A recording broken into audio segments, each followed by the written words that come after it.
Hey, what is up guys? So we're going to be taking a look at a new archetype called Kaijus. They are going to be a TCG exclusive archetype coming out in Clash of Rebellions. But anyways, there's some leaked pictures and some effects right here that we're going to be checking out. So anyways, let's go ahead and look at it. I do want to mention first off that this you're seeing on screen, it is a 10, so we got the translation from the lovely organization. Anyways, so they are not necessarily a dinosaur archetype, just one of them happens to be Dinosaur. Anyways, it's got 3,000 attack, level 8 fire Dinosaur, and its effect is that you can special summon this card from your hand to your opponent's side of the field in attack position by attributing one monster they control. If your opponent controls a Kaiju monster, you can special summon this card from your hand in attack position. You can only control one Kaiju monster, so there's the downside right there, unfortunately. But once per turn, you can remove 3 Kaiju counters on the field to destroy all monsters your opponent controls. This card cannot attack during the turn in which you activate this effect.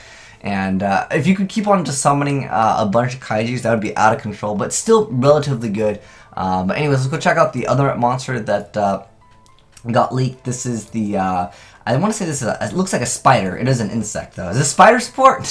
Anyways, this is coup mungus. Of course, the name might be changed later for in English. I don't know what the English translation is. But anyways, so it's got 2400 attack, and you can special summon this card from your hand to your opponent's side of the field by tributing one monster they control. If your opponent controls Kaiju, you can special summon this card from your hand in attack position. You can only control one Kaiju monster, but when the opponent normal or special summons a monster or monsters, so that means multiple at the same time, you can remove 2 counters from the field until the end of the turn. Those monsters can't attack and their effects negate.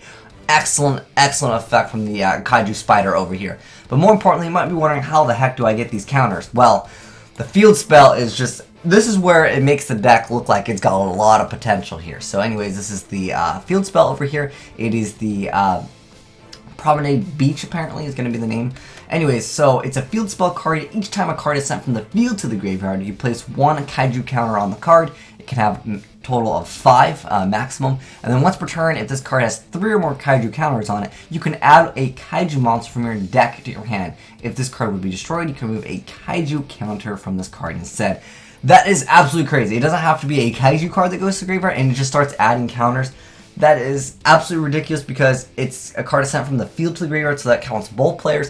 And on top of that, this was an effect that did get changed, because some of you guys that I saw a video of someone talking about it. They actually had a bad translation before. You didn't have to before it said that you had to remove 3 counters to do that. You don't even have to remove 3 counters to do that. That's absolutely crazy, because pretty much as soon as you activate this card in your turn, maybe you activate some upstarts, and there's no like limit to how many counters can be added per turn. Obviously there's a maximum of 5, but you just need to have 3 counters, and you can just keep on using its effect once per turn.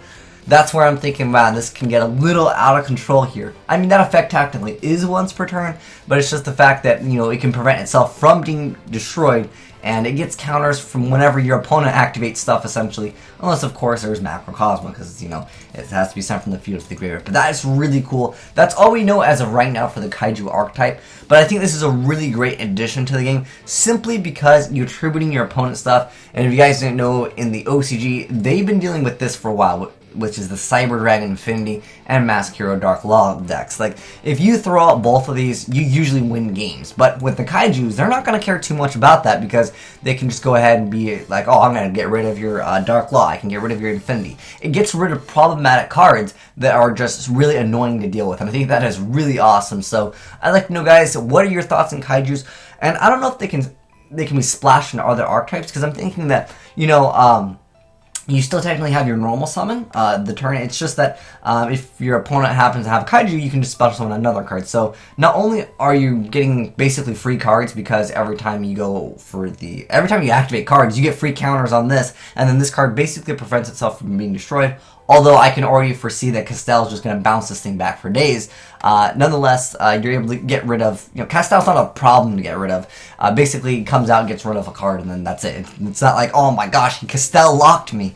But for the most part, I think this is looking to be a pretty good archetype, especially if they have some other monsters that have other great effects. Obviously, tributing your opponent's stuff is really good. If they can make a Kaiju that's like your opponent can't special summon anything, that'd be pretty crazy. But I hope they stay away from that kind of lock-oriented stuff. But they're kind of going away from that with the Kaiju archetype because they get rid of the problematic cards. But anyways, yeah, like I said, let me know what your thoughts are on these guys, and as well as what would you splash this in. I'm going to be trying them in a variety of decks just because getting, you know, free counters is always good to be able to get like free searches.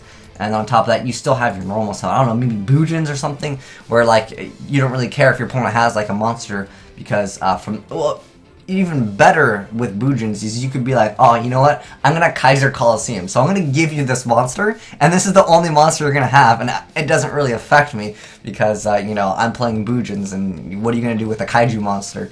So it'd be interesting to see what people try to mix these in. I'm gonna definitely try them out with Boojins. It sounds like a great idea. Like I said, you just Kaiser and be like, oh, I got a Yamato, you got a Kaiju, enjoy, and you can just sit there and be like, oh, I don't need to do anything with the monster. But anyways, thanks for watching, guys. If you guys want to check out like I guess the source of this, I'll put down below in the description box. We got a lot more cards to check out, but I just want to talk about the Kaijus because I think they're unique enough, and I like the idea of just tributing your opponent's stuff like the Lava Golem. But, you know, this is more of an archetype that's revolved around that rather than just, you know, one like, you know, Lava Golem, Volcanic Queen. Looks like it's going to be an archetype in itself. Well, obviously it's an archetype. We just got to wait and see what other cards we get for it. But anyways, thanks for watching, guys. Azneyes signing out.